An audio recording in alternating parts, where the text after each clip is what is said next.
আল্লাহ তাআলা কিয়ামতের কঠিন ময়দানে যেদিন স্বামী স্ত্রীকে চিনবে না, স্ত্রী স্বামীকে দেখে পালিয়ে যাবে, বন্ধু বন্ধুরে চিনবে না, পীর সাহেব মুরিদরে চিনবে না, মুরিদ পীর সাহেবরে চিনবে না, দলের কর্মী তার নেতারে চিনবে না, নেতা তার কর্মীরে চিনবে না, বন্ধু বন্ধুরে দেখে পালাবে। এই কঠিন মুহূর্তে সূর্যটা মাথার কাছে চলে আসবে, জমিনটা তামার জমিন হবে, আজকের জমিনের মতো নয়। মানুষ ঘর্মাক্ত, ক্লান্ত, শ্রান্ত মাথার মগজগুলো কানের ছিদ্র আর নাকের ছিদ্র দিয়ে বেয়ে বেয়ে পড়বে। বিশ্বনবী ফরমান, কিয়ামতের ওই কঠিন ময়দানে 7 শ্রেণীর ব্যক্তিকে রব্বুল আলামিন তার আরশের নিচে ছায়া দিবেন। তার মধ্যে প্রথম শ্রেণীর ব্যক্তি হলো ইমামুন আদিল, যে ইনসাফের সাথে বিচার করে, যে জাস্টিস সমাজে সার্ভ করে, যে সুশাসন নিশ্চিত করে, ওই ইমামুন আদিল। আদিল শব্দটা বুঝছেন না? ইন্নাল্লাহা ইয়া'মুরু বিল আদল, পাইছেন? আদিল। 7 শ্রেণীর ব্যক্তিকে আল্লাহ তাআলা সুশীতল আরশের নিচে ছায়া দিবেন, যেদিন তার দেয়া ছায়া ছাড়া কোনো ছায়া থাকবে না। এর প্রথম হচ্ছে ইমামুন আদিল, ন্যায়পরায়ণ শাসক। চিল্লায় বলেন সুবহানাল্লাহ।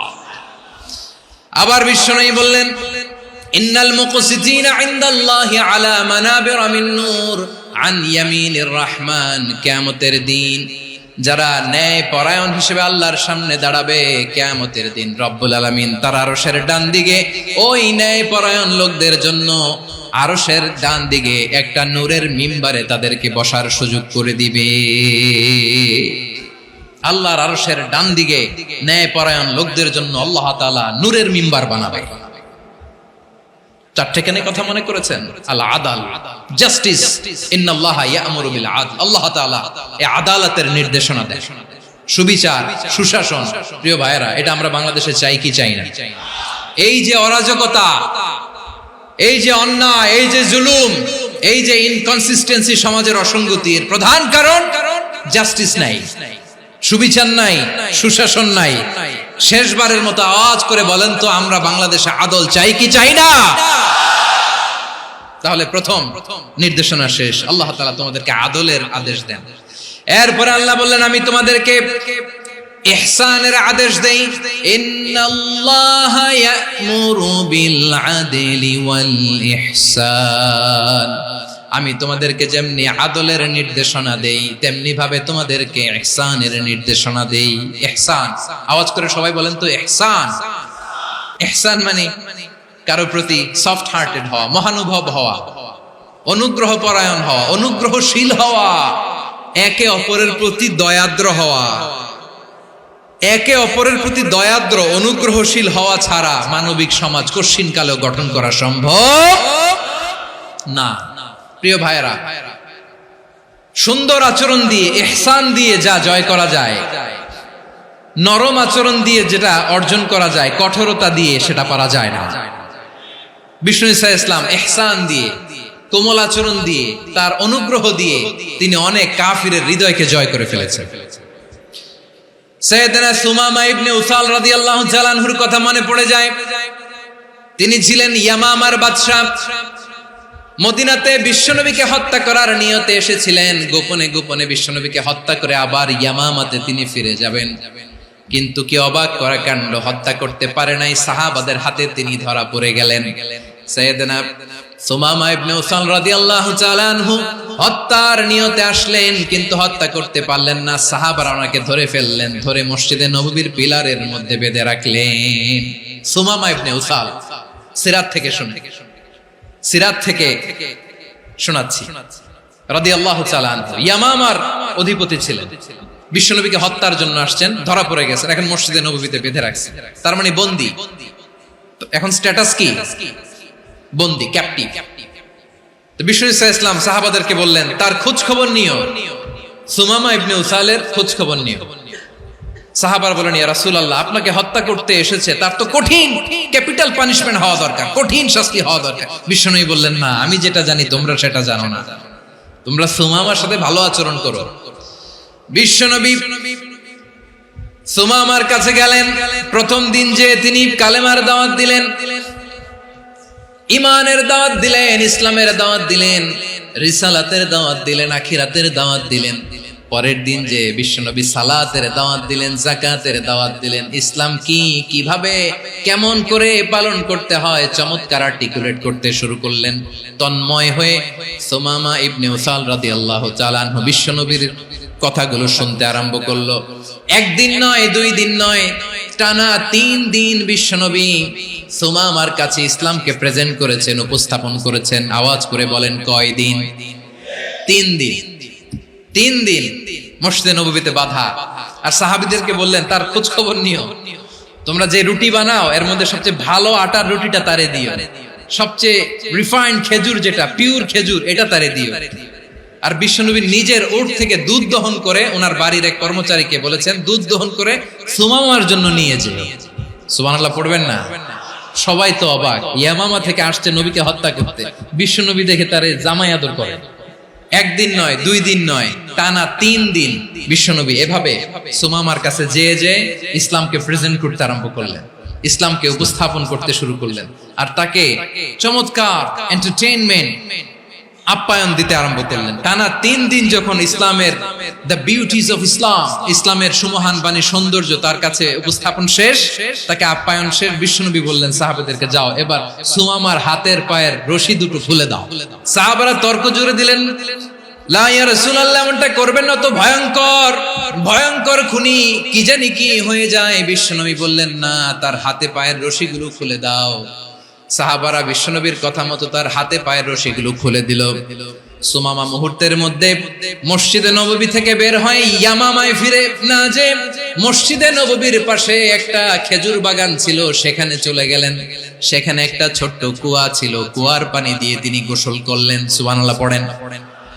কুয়ার পানি দিয়ে গোসল করে মসজিদে নববীর সামনে এসে বিশ্বনবী এবং সাহাবাদের সামনে দাঁড়িয়ে সাব্বাবা উঁচু করে বললেন, আশহাদু আল্লা ইলাহা ইল্লাল্লাহ ওয়া আশহাদু আন্না মুহাম্মাদান আবদুহু ওয়া রাসূলুহু।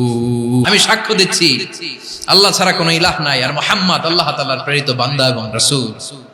প্রিয় ভাইয়েরা, ইহসান দিয়ে যা জয় করা যায়, কঠোরতা দিয়ে সেটা কঠিনকালেও জয় করা যায় না। আওয়াজ করে বলেন, ঠিক কি না?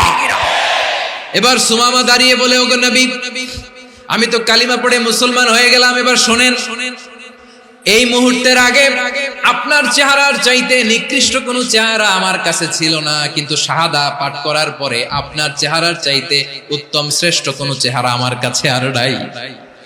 ও নবী, আজকের দিনের আগে ইসলাম ধর্মের চেয়ে নিকৃষ্ট অপছন্দনীয় কোনো ধর্ম আমার কাছে ছিল না, কিন্তু এই মুহূর্ত থেকে ইসলামের চেয়ে সেরা শ্রেষ্ঠ পছন্দনীয় কোনো ধর্ম আমার কাছে নাই।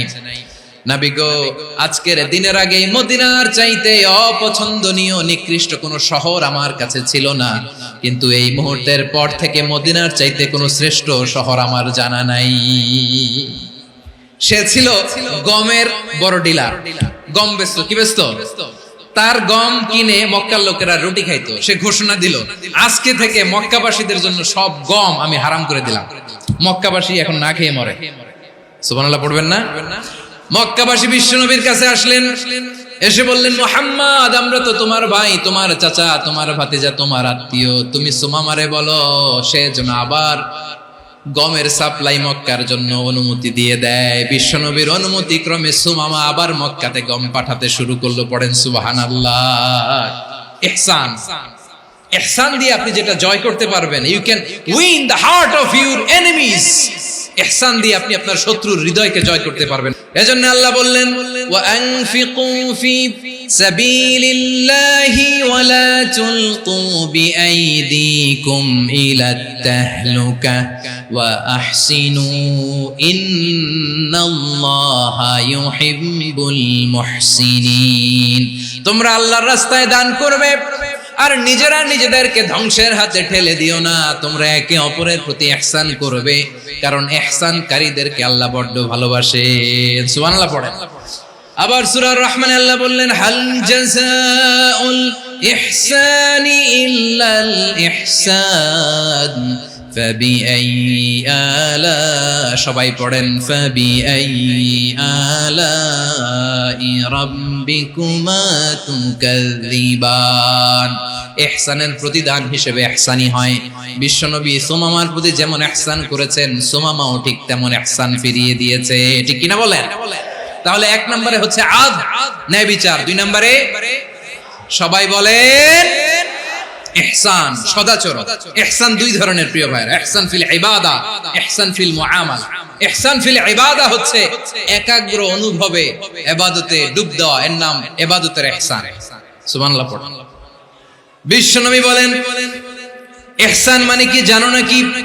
হাদিসে জিবরিলে সাইয়েদনা জিবরিল আলাইহিস সালাম বিশ্বনবীকে বললেন আখবিরনি আনিল ইহসান। নবী আমাদেরকে বলেন ইহসান মানে কি? বিশ্বনবী বললেন আনতা আবুদাল্লাহা কাআন্নাকা তারাহু ফাইন লাম তাকুন তারাহু ফাইন্নাহু ইয়ারাক।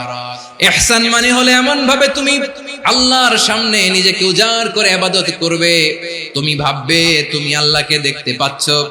আর এটা যদি ভাবা তোমার জন্য কঠিন হয়ে যায়, অন্তত এতটুকু তুমি ভাববা যে আল্লাহ তোমাকে দেখতে পাচ্ছেন। ঠিক কিনা বলেন? ও আমার বীর চট্টলার ভাইয়েরা, কেউ যেটা দেখে না সেটা দেখে কে? এই বিশ্বাস হৃদয়ের মধ্যে আছে? নামাজে যখন দাঁড়ান এই ফিলিংসটা আনা যাবে? এসা পর্যন্ত যে আমরা হায়াত পাবো কোনো গ্যারান্টি আছে? সবাই আওয়াজ করে বলেন গ্যারান্টি আছে? গ্যারান্টি নাই। এজন্য বিষ্ণু ইসলাম বলেছে এমন ভাবে নামাজে দাঁড়াও, ইবাদত করো, মনে করো হতে পারে এটাই আমার জীবনের শেষ নামাজ। পারফর্ম দ্য সালাহ as if this is your last and final prayer. এমন ভাবে সালাতে দাঁড়াও, ভাবো হতে পারে এটাই তোমার জীবনের শেষ নামাজ। এমন ভাবে নামাজে দাঁড়াও, ভাবো এটাই শেষ নামাজ। তাহলে নামাজে একাগ্রতা বাড়ায় দিবে কে? ফলে ইবাদতের ইহসান আমাদের অর্জিত হবে। আর মুআমালাতে ইহসান হলো, বিশ্বনবী বলেন ইন্নাল্লাহা তাবারাকা ওয়া তাআলা কাতাবাল ইহসানা আলা কুল্লি শাই ফাইযা কাতালতুম ফাআহসিনুল কিতলা ওয়া ইযা যাবাহতুম ফাআহসিনুয যাবহা ওয়ালিয়ুহিদ্দা আহাদুকুম শাফরাতাহু ওয়ালিয়ুরিহ যাবিহাতাহু। ইহসান দুই ধরনের, আওয়াজ করে বলতে হবে কয় ধরনের? একটা হচ্ছে ইহসান ফিল ইবাদা, ইবাদতে ইহসান। ইবাদতে ইহসান কি? একাগ্র অনুভব দিয়ে ইবাদত করা, মন প্রাণ দিয়ে ইবাদত করা। আর মুআমালাতে ইহসান কি?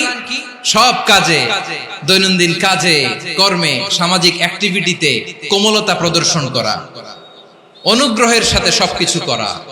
আল্লাহ তাআলা ইন্নাল্লাহা তাবারাকা ওয়া তাআলা কাতাবাল ইহসানা আলা কুল্লি শাই, তিনি সবকিছুর ব্যাপারে ইহসানকে আবশ্যক করেছেন। সবকিছু, মুমিনের সব কাজে ইহসানের পরশ থাকবে। ওয়া ইযা কাতালতুম ফাহসিনুল কিতলা, বিষ্ণুই বলেন তুমি যখন কাউকে হত্যা করো ইহসানের সাথে করো। সুবহানাল্লাহ পড়বেন না? যখন হত্যা করো তখনও ইহসানের সাথে। আচ্ছা হত্যা করবো আবার ইহসান আসবে করতে, করে তো মেরেই ফেলবো আমি। আল্লাহ, ও ভাই একজন খুন করেছে, খুনি, রাষ্ট্রীয় আইনে তার শাস্তি হয়েছে ডেথ পেনাল্টি, মৃত্যুদণ্ড। এখন মৃত্যুদণ্ড দেখে আপনি যেমনি মন চায় তেমনি মারবেন লোকটারে? ওর নাক কেটে ফেলতে পারবেন? ওর কান কাটতে পারবেন? ওর চোখ উপড়ে ফেলতে পারবেন আপনি? যেমন মন চায় তার অঙ্গহানি করা যাবে না। ইহসানের সাথে তাকে হত্যা করো। সুবহানাল্লাহ, this is Islam, this is the true essence of Islam. ওয়া ইযা যাবাহতুম ফাহসিনুয যাবহা, যখন জবাই করবে তখনও ইহসানের সাথে জবাই করো। করব জবাই, ওইখানেও নাকি ইহসান। আচ্ছা কুরবানির দিন আমরা পশুগুলোরে কি করি বলেন সবাই আওয়াজ করে? জবাই। জবাই মানে তো এটারে মেরেই ফেলতেছি, একটু পরে তো টুকরো টুকরো করে গোশতগুলো খাবো, এটা তো খাবো, এটা তো মেরেই ফেলবো। বিষ্ণু বলে না, জবাইয়ের মধ্যেও মুমিনের জবাইয়ের ভেতরেও ইহসানের পরশ থাকা চাই। যখন জবাই করবে প্রাণীটাকে হাত পা টাইট করে বেঁধে নাও, ছুরিটাকে শার্পেন করে নাও, ধারালো করে নাও, যাতে অল্প সময়ে জবাইটা হয়ে যায়, প্রাণীটা যাতে কম কষ্ট পায়। সুবহানাল্লাহ পড়ে। দিস ইজ কল্ড ইহসান। আল্লাহ তাআলা যেমনি আদলের আদেশ করেছেন, ন্যায় বিচার, জাস্টিস এনশিওর করতে বলেছেন, সমাজে ইহসানের ব্যবহার, ইহসানের অনুশীলন তিনি করতে বলেছেন। এজন্য মুমিনের প্রতিটি কাজে, আমার চট্টগ্রামের ভাইয়েরা আমার দিকে তাকান, খেয়াল করে শুনুন, মুমিন জীবনের প্রতিটি কাজে ইহসানের পরশ থাকা চাই।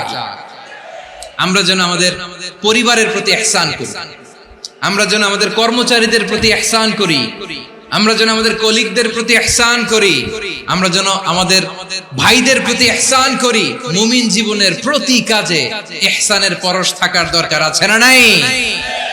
কথা বুঝতে পেরেছেন? তাহলে আল্লাহ তাআলার তিনটা আদেশ ছিল, কয়টা গেল? প্রথমে কি ছিল? আদল। 2 নম্বরে, 3 নম্বরে রব্বুল আলামিন বললেন ওয়া ইতাইদিল কুরবা, নিকটাত্মীয়দেরকে দান করো। নিকট আত্মীয়দেরকে দাও, যারা তোমাদের ব্লাড কানেকশনের আত্মীয় তাদেরকে তোমরা দাও। এখানে জেনারেলি বললেন দাও, কি দিব সেটা তিনি এখানে বলেন নাই, সেটা তিনি সূরাতুল ইসরার মধ্যে বলেছেন। আল্লাহ বলেন ওয়া আতিযাল কুরবা হাক্কাহ, নিকট আত্মীয়দেরকে তাদের অধিকার, তাদের প্রাপ্য তোমরা বুঝিয়ে দাও। দেখেন, একটা শান্তির সমাজ, একটা সমৃদ্ধ সমাজ, একটা মানবিক সমাজ গঠনের জন্য আল্লাহ তাআলা বেশি না, মাত্র 3টা অর্ডার, 3টা ভার্ডিক্ট তিনি জারি করেছেন। 1 নাম্বার সুশাসন, ন্যায় বিচার। 2 নাম্বার ইহসান। 3 নাম্বার নিকটাত্মীয়, যারা কাছের, তোমার ভেরি ক্লোজ রিলেশনশিপে আছে, তাদেরকে দাও। দাও, দিলে বাড়িয়ে দেয় কে? অনেকে দিতে চায় না, কৃপণতা করে। দিলে বাড়ায় দেয় কে? ও মিয়া, মদিনার মধ্যে সবচাইতে গরিব সাহাবী ছিল বেলাল রাদিয়াল্লাহু তাআলা আনহু। ওনার এন্টায়ার অ্যাসেট, সম্পদের পরিমাণ কতদূর জানেন? একটা লুঙ্গি। বেলাল রাদিয়াল্লাহু তাআলা আনহু, ওনার টোটাল ওয়েলথের এস্টিমেশন হচ্ছে মাত্র একটা লুঙ্গি। একটা লুঙ্গি, টোটাল ওয়েলথ এস্টিমেশন, টোটাল সম্পদের পরিমাণ বেলাল রাদিয়াল্লাহু তাআলা আনহুর কি ছিল? ওই বেলাল রাদিয়াল্লাহু তাআলা আনহুকে বিষ্ণু ইসলাম বলেছেন আনফিক ইয়া বেলাল, ও বেলাল তুমিও দাও। ওয়ালা তাখশা মিন যিল আরশি ইখলালা, আরশের অধিপতির তো কোনো ঘাটতি নাই, তুমি দিলে ওই আল্লাহ তোমারে বাড়ায় দিবে। এজন্য আমার প্রিয় ভাইয়েরা, দিলে কমে না, দিলে বাড়ে। অনেকে ধরে রাখে, নতুন কিছু নিতে পারে না, হাত দিয়ে যেটা ধরে রেখেছেন এটা দিয়ে দেন, বড় একটা ধরার সুযোগ পাবেন। জোরে বলেন ঠিক কিনা? রব্বুল আলামিন বললেন 3 নাম্বার আদেশ হলো তোমাদের প্রতি সমাজটারে কেমন করে মানবিক সমাজ, সুন্দর সমাজ গড়বা। 3 নাম্বার আদেশ হলো ওয়া আতিদাল কুরবা হাক্কা, নিকটাত্মীয়দেরকে তাদের প্রাপ্য বুঝিয়ে দাও। এই নিকটাত্মীয়দেরকে তাদের অধিকার বুঝিয়ে দেওয়া, প্রাপ্য বুঝিয়ে দেওয়াতে আমাদের গাফলতি আছে না নাই? অনেকে দেখবেন অনেক আল্লাহওয়ালা, তাহাজ্জুদ গুজার, সেজদা দিতে দিতে কপালে কালো দাগ ফেলে দিছে, সে তার বোনের হকটা আদায় করে নাই, আছে না নাই? অনেক বড় হাজী সাহেব, বিশাল লম্বা দাড়ি, ছেলেরে সব দিয়ে দিছে, মেয়েরে কিছু দেয় নাই, মেয়ের হক আদায় করে নাই, আছে না নাই? এই হাজী সাহেবেরা, এই আল্লাহওয়ালারা কিয়ামতের ময়দানে আটকে যাবে। আপনি অন্যের অধিকার নষ্ট করেছেন, তাদের রাইটস কে ভায়োলেট করেছেন। এজন্য আল্লাহ তাআলা বলেন, কারো অধিকার যদি কেউ নষ্ট করে, ওই সমাজটা মানবিক সমাজ কঠিনকালেও হতে পারে না। এজন্য 3 নম্বর আল্লাহ বললেন ওয়া ইতাইদিল কুরবা, নিকটাত্মীয়দেরকে দাও। কি দিবা? তাদের অধিকার দিয়ে দাও। বোনের অধিকার বুঝিয়ে দাও, মেয়ের অধিকার বুঝিয়ে দাও, ফুফুর অধিকার বুঝিয়ে দাও। দেখবেন অনেক মায়েরা ছেলের পাতে মুরগির রান দেয়, মেয়ের পাতে দেয় মুরগির ঠ্যাং। তো মেয়ের কি মুরগির রান খেতে মনে চায় না? মনে চায় না? এমনটা করা যাবে না। নিকটাত্মীয়দেরকে অধিকার দিয়ে দাও, নিকটাত্মীয়ের সাথে সুসম্পর্ক রাখো। আদেশটা কার? এজন্য প্রিয় ভাইয়েরা, জীবনে যদি বারাকা অর্জন করতে চান, নিকটাত্মীয়দের সাথে সুসম্পর্ক রাখতে হবে, তাদের জন্য উপহার পাঠাতে হবে। বিশ্বনবী বলেন লা ইয়াদখুলুল জান্নাতা কাতে, যে ব্যক্তি আত্মীয়তার সম্পর্ককে ছিন্ন করে দেয়, সে কঠিন কালেও আল্লাহর জান্নাতে ঢুকবে না। আপনি কি এটারে সহজ হাদিস মনে করছেন? এটা সহজ কথা? আপনি ভাবছেন আপনার নামাজ আপনারে বাঁচাতে পারবে, আপনার রোজা বাঁচাতে পারবে, আপনার তাহাজ্জুদ আপনারে বাঁচাতে পারবে? অধিকার নষ্ট করলে কিছুই আপনারে বাঁচাতে পারবে না। এজন্য নিকট আত্মীয়দেরকে দিতে হবে বেশি বেশি। বিশ্বনবী বলেন ইন্না সাদাকাতা আলাল মিসকিনি সাদাকা ওয়া আলা যির রাহিমি ইসনাতান সাদাকাতুন ওয়া সিলা। মিসকিনরে দান করলে শুধু দানের সওয়াব হয়, নিকট আত্মীয়কে দান করলে 2টার সওয়াব হয়, সাদাকার সওয়াব হয়, আবার আত্মীয়তার বন্ধন অটুট রাখার সওয়াব হয়ে যায়। আবার বিশ্বনবী বললেন মান সাররাহু আইয়ুবসাতা লাহু ফি রিজকিহি ওয়া ইনসালাহু ফি আসারিহি ফালইয়াসিল রাহিমা। যে ব্যক্তি তার রিজিকের প্রশস্ততা চায় আর হায়াতে বরকত চায়, সে যেন তার আত্মীয়ের সাথে সুসম্পর্ক রাখে। আমার প্রিয় চট্টলার ভাইয়েরা, আমাদের রিজিক বাড়ুক, এটা আমরা চাই কি চাই না? সবাই চান? হ্যাঁ, আমাদের রিজিকে প্রশস্ততা আসুক, চাই কি চাই না? আমাদের হায়াতে বরকত আসুক, আমরা চাই কি চাই না?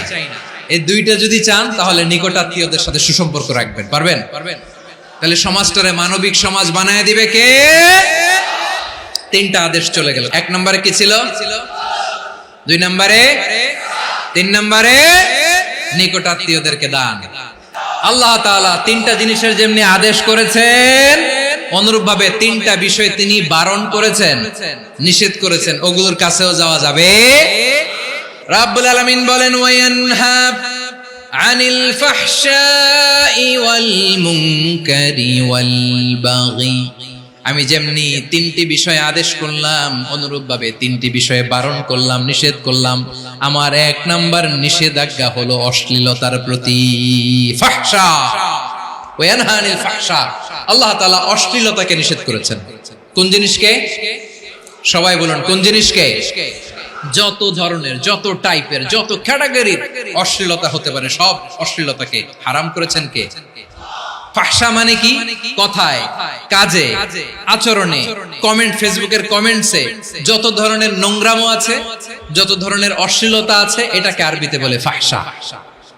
রাব্বুল আলামিন বলেন, কুল ইন্নামা حرم ربي الفواحش ما ظهر منها وما بطن। ও নবী, আপনি বলে দেন, আমার রব প্রকাশ্য, অপ্রকাশ্য, স্পষ্ট কিংবা অস্পষ্ট, দৃশ্যমান কিংবা অদৃশ্যমান সব অশ্লীলতাকে হারাম করেছেন। সব ধরনের অশ্লীলতা হারাম। আল্লাহ তাআলা আমাদেরকে অশ্লীলতা থেকে বাঁচান। এবার বলেন, আমাদের সমাজে অশ্লীলতা আছে না নাই? অশ্লীলতা নানা ভাবে, নানা নামে, নানা মোড়কে আমাদের সমাজে আছে না নাই? সংস্কৃতির নামে, ফ্যাশনের নামে, বিনোদনের নামে, উপন্যাসের নামে, কনসার্টের নামে অশ্লীলতা আছে না নাই? আপনি দেখেছেন কনসার্টগুলোর অবস্থা? আমাদের তরুণ তরুণীরা, আমাদের যুবক যুবতীরা, আমাদের জেনজিরা, কি অবস্থা ওইখানে? কনসার্টের নামে অশ্লীলতা আছে না নাই?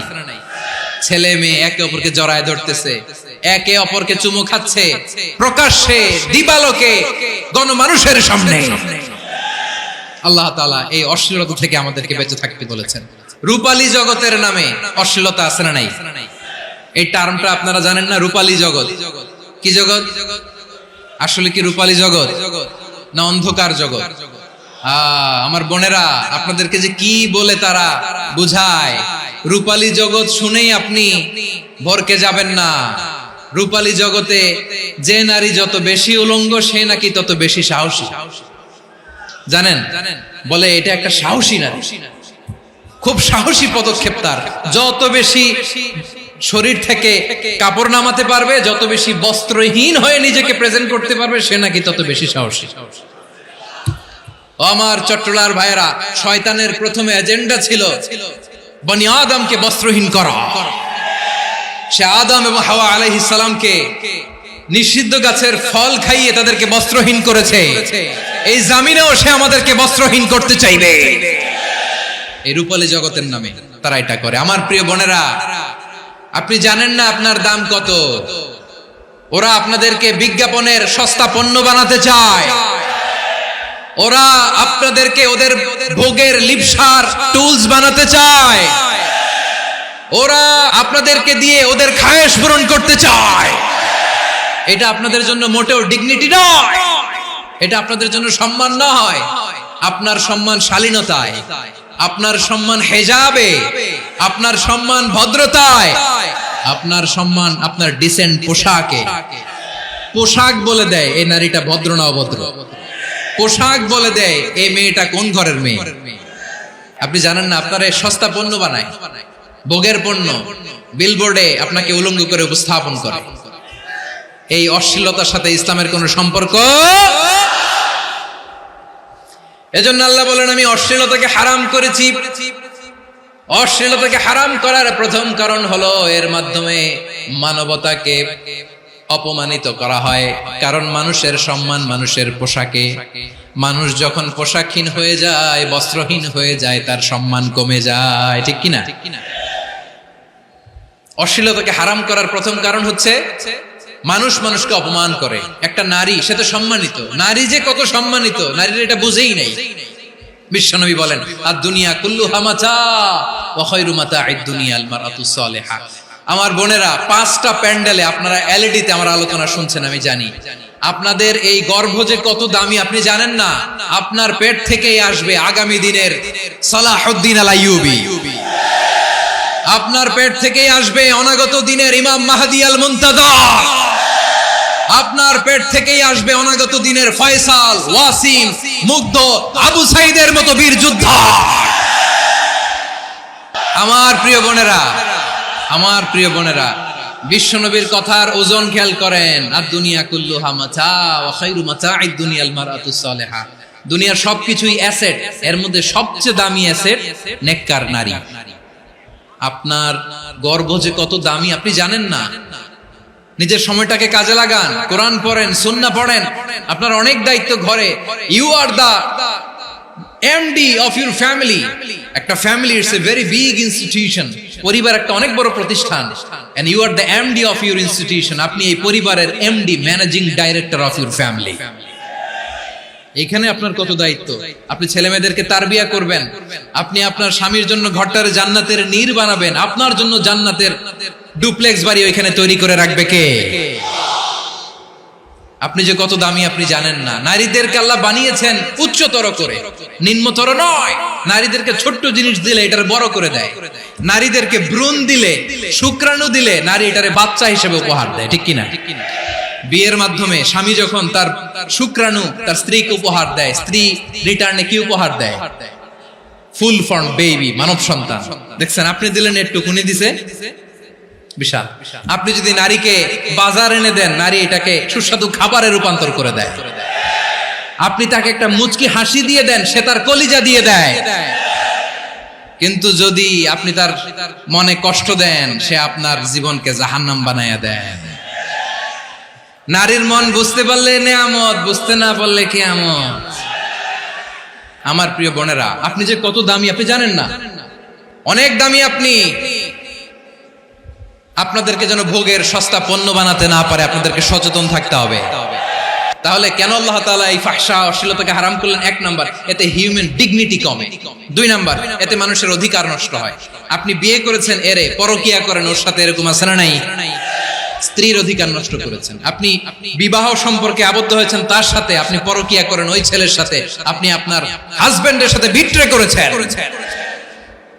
এজন্য আল্লাহ অশ্লীলতাকে হারাম করেছেন। অশ্লীলতাকে হারাম করার আরেকটা কারণ হচ্ছে আল্লাহ তাআলা এই হিউম্যান জেনারেশনকে এটাকে প্রিজার্ভ করতে চায়। হিফজুন নাসল, এটা মাকাসিদুশ শরিয়ার অনেক গুরুত্বপূর্ণ একটা মাকাসিদ, অনেক গুরুত্বপূর্ণ। আপনার নাসল, আপনার জেনারেশনকে সংরক্ষণ করা। এই যে আসতেছে ফেব্রুয়ারি, কত ফেব্রুয়ারি জানো? এটা কি বিশ্ব ভালোবাসা দিবস? হ্যাঁ, কি দিবস?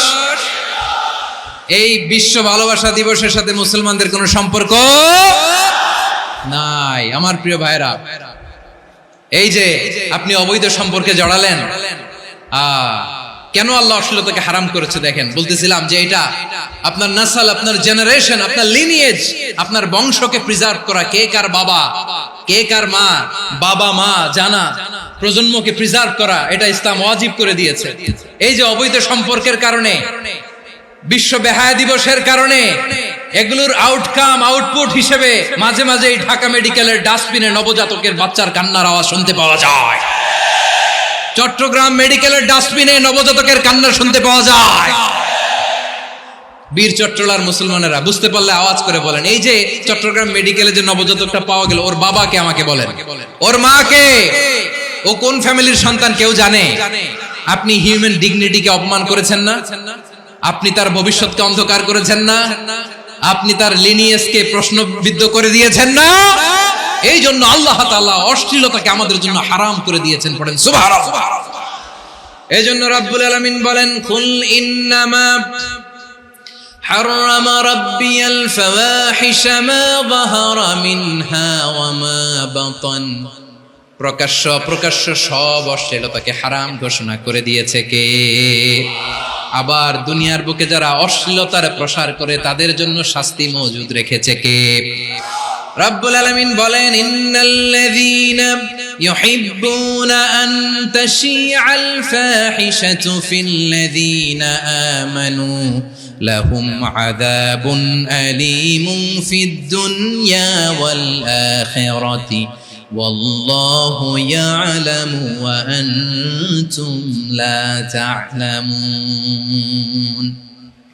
নিশ্চয়ই যারা বিশ্বাসীদের মাঝে অশ্লীলতার প্রচার প্রসার করতে চায় তাদের জন্য আমি মর্মন্তুদ শাস্তি প্রস্তুত করে রেখেছি, দুনিয়াতেও রেখেছি, আখিরাতেও রেখেছি। ঘোষণাটা কার? যারা এই নাটকের নামে, সিনেমার নামে, রূপালী জগতের নামে, মুভির নামে, ওটিটি প্ল্যাটফর্মের নামে আমার সমাজে অশ্লীলতা ছড়াতে চায় তাদের জন্য কঠিন মর্মন্তুদ শাস্তি মজুদ রেখে দিয়েছে কে? ও আমার বোনেরা, এখনো আপনি জাগবেন না? এখনো আপনার চিন্তার দুয়ারে এখনো নাড়া পড়ে নাই? ওরা আপনাকে উলঙ্গ বানাতে চায়, ওরা আপনাকে আইটেম গার্ল বানাতে চায়। এজন্য ইসলাম অশ্লীলতাকে হারাম করেছে। হারাম। ইসলাম বলেছে যোজন যোজন দূরে থাকো, ওরা বলে না কাছে আসো, কাছে আসার গল্প, ক্লোজ আপ ওয়ান, কাছে আসার গল্প আছে না নাই? তাহলে অশ্লীলতার সাথে আমাদের কোনো সম্পর্ক? সবাই বলতে পারেননি, আওয়াজ করে বলুন, অশ্লীলতার সাথে আমাদের কোনো সম্পর্ক? আমরা এই সমস্ত ক্লোজ আপ ওয়ান, কাছে আসার গল্পের প্রোগ্রামে যাব? আমরা কোন ধরনের অশ্লীল কন্টেন্ট সোশ্যাল মিডিয়ায়, টিভিতে দেখব? কি যুগ যে আমরা কাটাচ্ছি আপনি কল্পনা করতে পারবেন না। পর্ন ইন্ডাস্ট্রি, নারী পুরুষের বস্ত্রহীন যুগল দৃশ্য, এটাকে দিয়ে ওরা কোটি ডলারের ইন্ডাস্ট্রি বানিয়েছে। পুরো মানব ইতিহাসে এরকম জঘন্য সময় মানব ইতিহাস পার করে নাই। পর্ন এটা ইন্ডাস্ট্রি হয়ে গেছে। আমাদের এই যুবকগুলো, জেনজি গুলো, ওদের চরিত্র বাঁচাবে কি করে? কেমন করে হেফাজত করবে ওদের এই মূল্যবান চরিত্র? আমার প্রিয় ভাইরা, এই অশ্লীলতার দ্য লেটেস্ট ভার্সন হচ্ছে LGBTQ, শরীফ থেকে শরীফা। শুনছেন আপনারা? দেখতে পুরুষ, আসলেই পুরুষ, সুস্থ একজন পুরুষ, 4 সন্তানের বাবা, বলে আমি মনে মনে নারী। দেখতে নারী, সুস্থ নারী, আসলেই সে দিব্যি একজন নারী, বলে আমি মনে মনে পুরুষ।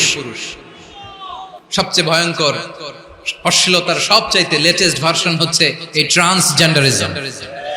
সুস্থ পুরুষ তার বায়োলজিক্যাল গ্রোথকে হরমোন দিয়ে স্টপ করে দিয়ে সে সার্জারি করে নারী হতে চায়, সুস্থ নারী পুরুষ হতে চায়। পুরুষ পুরুষের প্রতি সেক্সুয়ালি আকর্ষণ বোধ করে, এটা লূত আলাইহিস সালামের কওমের মধ্যে ছিল। এটাকে আল্লাহ কোরআনে ফাহিশা বলেছেন। وَلُوطًا إِذْ قَالَ لِقَوْمِهِ أَتَأْتُونَ الْفَاحِشَةَ مَا سَبَقَكُمْ بِهَا مِنْ أَحَدٍ مِّنَ الْعَالَمِينَ।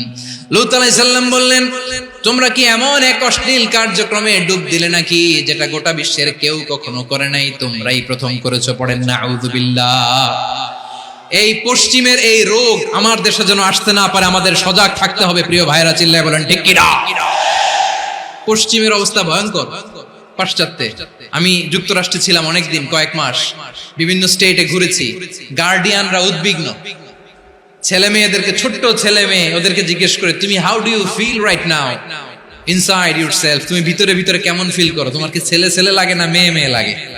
আচ্ছা বলেন, এই ছোট্ট বাচ্চাটাও কি এগুলো জেন্ডার অ্যাসাইনমেন্ট বলতে এগুলো কিছু বুঝে? এইভাবে মিসগাইড করা হচ্ছে।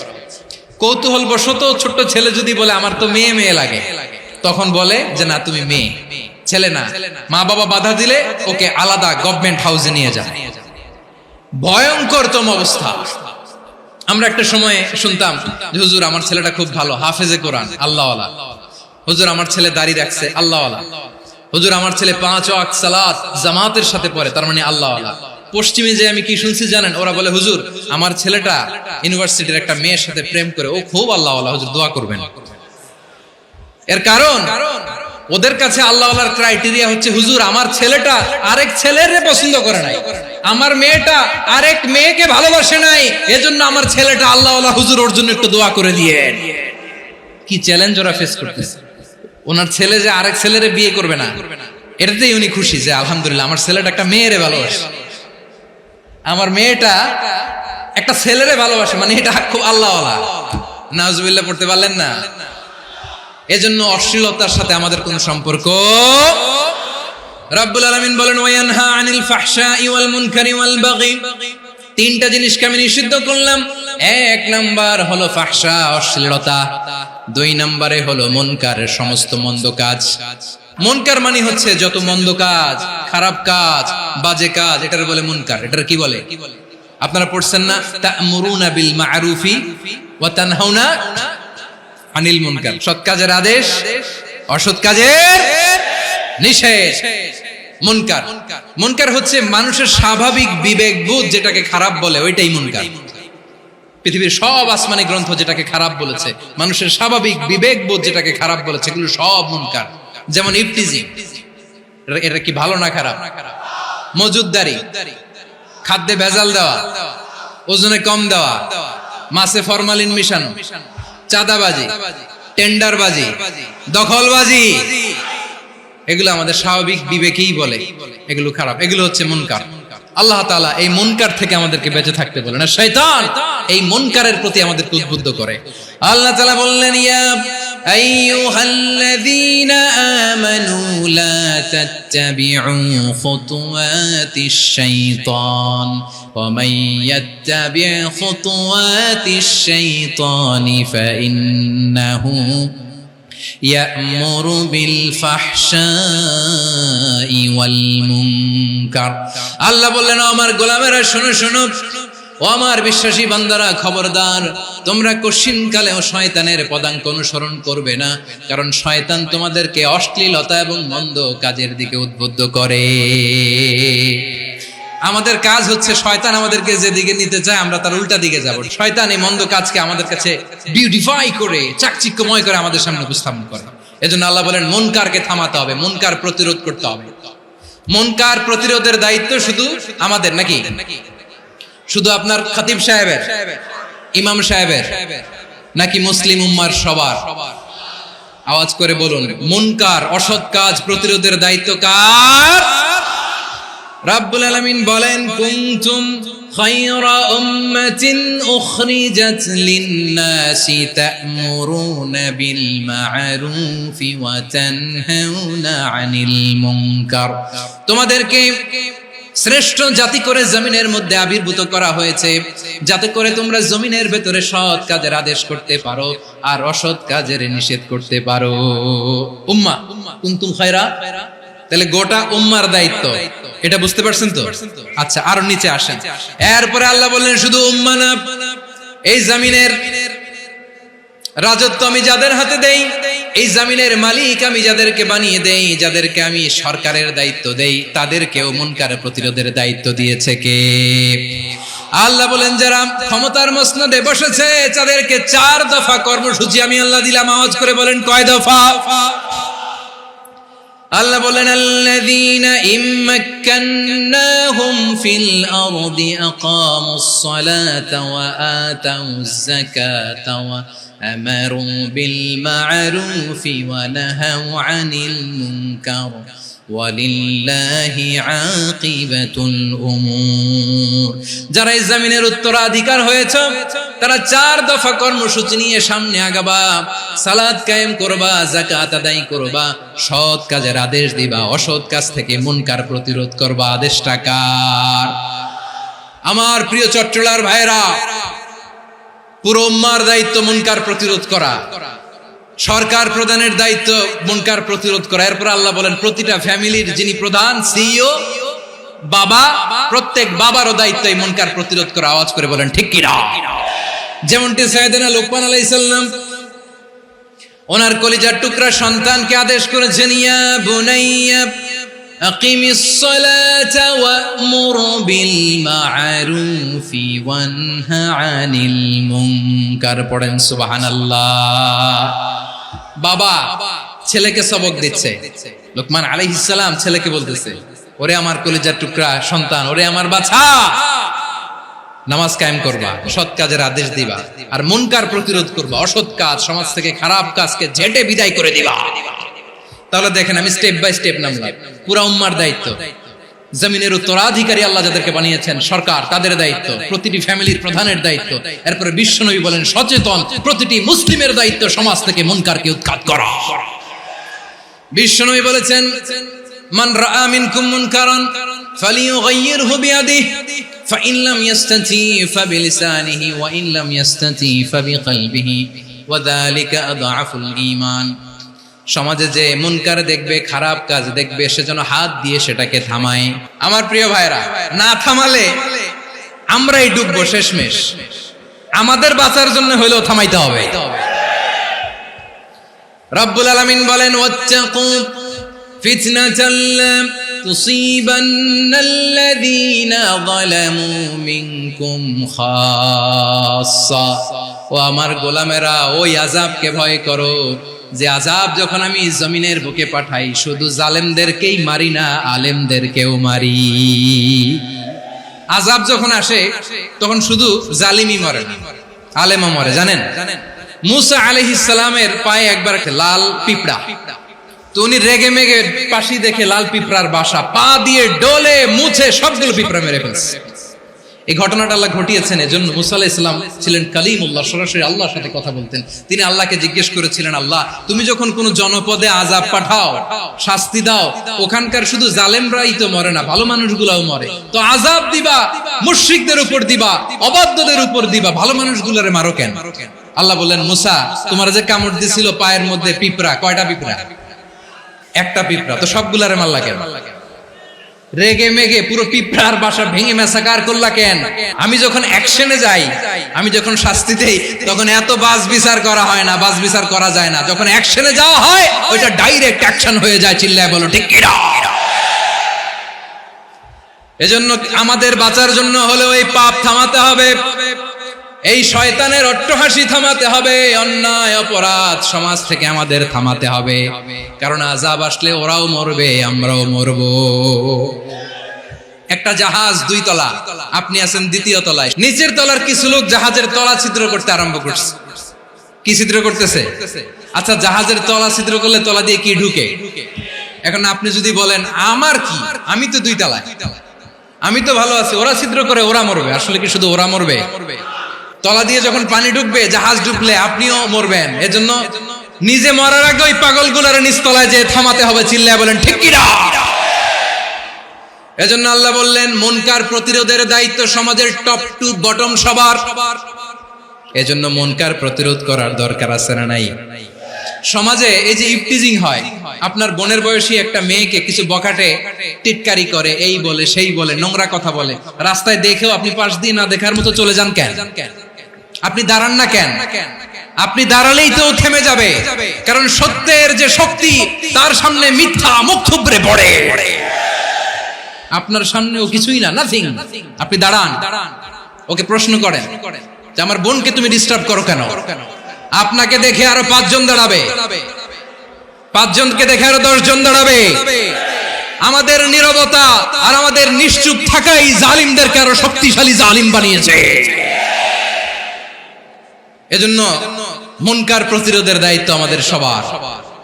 টেন্ডারবাজি, চাঁদাবাজি, দুর্নীতি, অপরাধ, দখলদারিত্ব, মজুদদারি, এগুলো সবকিছু একসাথে প্রতিরোধ করতে হবে। ঠিক কিনা বলেন? একটা মানবিক সমাজ যদি চাই, প্রতিরোধ করতে হবে। প্রিয় ভাইয়েরা, আল্লাহর শপথ নিয়ে বলি, এই নাসিহাত গুলো সবার জন্য, সব দলের জন্য, সব মতের মানুষের জন্য। আমরা কোনো দলের প্রতি মানুষকে ডাকি না, আমরা ডাকি ইসলামের দিকে। সব দলের, সব মতের, সব মানুষদেরকে আমরা আহ্বান জানাই, আসুন আমরা একটা সুন্দর সমাজ বিনির্মাণ করি। এই যে নতুন বাংলাদেশের এক সুযোগ এসেছে, আর জীবনে হয়তো আসবে না, সামনের 100 বছর এই সময় আসবে না। আসুন দেশটাকে আমরা সাজাই, আসুন আমরা দুর্নীতি বন্ধ করি, আসুন আমরা চাঁদাবাজি বন্ধ করি, আসুন আমরা দখলদারিত্ব বন্ধ করি, আসুন আমরা এক দল আরেক দলকে নিশ্চিহ্ন করার যে রাজনীতি, এটা বন্ধ করি। সব দলের প্রতি আমার আহ্বান, আমরা চাঁদাবাজ মুক্ত বাংলাদেশ চাই, জুলুম মুক্ত বাংলাদেশ চাই, ফ্যাসিজম মুক্ত বাংলাদেশ চাই, গুণ খুন খারাপি মুক্ত বাংলাদেশ চাই, আমরা নতুন ভোরের বাংলাদেশ চাই। ওই বাংলাদেশ পাওয়ার জন্য মুনকার প্রতিরোধে, অন্যায় প্রতিরোধে যদি বাঘের বাচ্চার মতো, আবু সাইদের মতো দুই হাত উঁচু করে বুককে টান টান করে প্রসারিত করে দাঁড়াতে হয়, রাজি আছো মুসলমান? রাব্বুল আলামিন বলেন ওয়ায়ানহা আনিল ফাহশাই ওয়াল মুনকারি ওয়াল বাগি ইয়াইযুকুম লাআল্লাকুম তাযাক্কারুন। আল্লাহ বললেন আমি অশ্লীলতাকে নিষেধ করি, আমি সব ধরনের মন্দ কাজকে নিষিদ্ধ করি, সব শেষে আমি সীমা লঙ্ঘনকে তোমাদের জন্য নিষিদ্ধ করি। নিষিদ্ধ করেছেন কয়টা জিনিস? এক নম্বরে অশ্লীলতা, দুই নম্বরে মুনকার তথা সব মন্দ কাজ, তিন নম্বরে আল বাগি সীমা লঙ্ঘন, ক্রসিং দ্য লিমিট। সীমা লঙ্ঘন করা ভালো না। We all should know our limits. চিল্লায় বলেন ঠিক কিনা? একই আয়াতে আল্লাহ বললেন কুল ইন্নামা হারামা রাব্বিয়াল ফাওয়াহিশা মা যাহারা মিনহা ওয়া মা বাতানা ওয়াল ইসমা ওয়াল বাগিয়া বিগাইরিল হক। অন্যায় ভাবে যে অবাধ্য হয়, যে সীমা লঙ্ঘন করে, তাদেরকেও আমি এটা হারাম করে দিলাম। সীমা লঙ্ঘন করা হারাম। আল্লাহ বারবার বারবার আমাদেরকে ওয়ার্নিং দেয়। যখন আমরা থামি না তখন আল্লাহ ধরে, আর যখন ধরে তখন ছাড়ে না। ধরে ধরে ধরে না, ধরলে আল্লাহ। ফেরাউনকে কিন্তু হুট করে ধরে নাই, আপনারা জানেন 9 বার ওয়ার্নিং দিয়েছে। ফেরাউনকে আল্লাহ তাআলা ওয়ার্নিং দিয়েছিল কয়বার? রাব্বুল আলামিন বলেন ওয়ালাকাদ আতাইনা মূসা 9 আয়াতিন বাইয়িনাত। 9টা মুআজিজা দেখিয়েছি, 1 2 3 বারবার এইভাবে রিমাইন্ডার, ওইভাবে রিমাইন্ডার, এইভাবে নসিহত, ওইভাবে দাওয়া। ফাকুলা লাহু কাওলান লাইয়িনা, নরম করে বলো, সফট করে বলো, যত ওয়ে হতে পারে দাওয়া মেথডোলজি। মুসা আলাইহিস সালামের সব অ্যাপ্লাই শেষ, 10ম বারে যে আল্লাহ ধরছে। 10ম বারে যে ধরেছে। এজন্য আল্লাহ বলেন আমি সীমা লঙ্ঘনকে পছন্দ করি না। কোরআনের অন্য আয়াতে বাগীকে বলা হয়েছে আল ইতিদা। সীমা লঙ্ঘন যারা করে তাদেরকে আল্লাহ বলেছেন মুতাদিন। ওয়াকাতিলু ফি সাবিলিল্লাহিল্লাযীনা ইউকাতিলুনাকুম ওয়া লা তা'তাদু ইন্নাল্লাহা লা ইউহিব্বুল মুতাদিন। আমি সীমা লঙ্ঘনকারীদেরকে কোশ্চিনকালেও পছন্দ করি না। আমরা যেন সীমা লঙ্ঘন না করি, রাজি আছেন তো? যে কোনো ক্ষেত্রে ইবাদতে যেন সীমা লঙ্ঘন না করি। অনেকে আমরা ইবাদতে সীমা লঙ্ঘন করে ফেলি। বিশ্বনবী সাল্লাল্লাহু আলাইহি ওয়াসাল্লাম যেটা শিখিয়েছেন এর বাইরে যে অতিরিক্ত বুজুর্গ হতে চায়, এরকম আছে না নাই? কোন ক্ষেত্রেই সীমা লঙ্ঘন করা যাবে, এমনকি যুদ্ধ ক্ষেত্রেও না। বিশ্বনবী সাল্লাল্লাহু আলাইহি ওয়াসাল্লাম বলেন খবরদার যুদ্ধ ক্ষেত্রেও সীমা লঙ্ঘন করো না। কি সুন্দর ইসলাম আমরা পেয়েছি। বিশ্বনবী বলেন খবরদার যুদ্ধের ময়দানে কোনো নারীর গায়ে হাত তোলো না, কোনো শিশুর গায়ে হাত তোলো না, কোনো গবাদি পশু হত্যা করো না, কোনো শস্য ক্ষেত্র ধ্বংস করো না, ইবাদতরত অন্য ধর্মের কোনো সন্ন্যাসীর গায়ে হাত তোলো না। বলেন সুবহানাল্লাহ। তাহলে আমরা সীমা লঙ্ঘন করতে পারবো? প্রিয় ভাইরা, একটা সুখী, সমৃদ্ধ, শান্তির সমাজ, মানবিক সমাজ যদি আমরা গঠন করতে চাই, আমাদের আল্লাহর দেয়া কয়টা আদেশ মানতে হবে বলেন দেখি? আর বেঁচে থাকতে হবে কয়টা জিনিস থেকে? আল্লাহর আদেশ কি? 1 নাম্বার আদাল, ন্যায়পরায়ণতা। আমরা সুবিচার, সুশাসন, ন্যায় বিচার চাই কি চাই না? 2 নম্বরে কি ছিল? মাশাআল্লাহ, আমরা যেন সবার প্রতি দয়া পরবশ হই, ইহসান করি। 3 নম্বরে কি ছিল? নিকটাত্মীয়দের দান করা, তাদের অধিকার প্রাপ্য বুঝিয়ে দেওয়া। পাশাপাশি 3টা জিনিস থেকে আল্লাহ বারণ করেছেন, নিষেধ করেছেন। তার প্রথমটা ফাহশা, অশ্লীলতা। অশ্লীলতার সাথে আমাদের কোনো সম্পর্ক।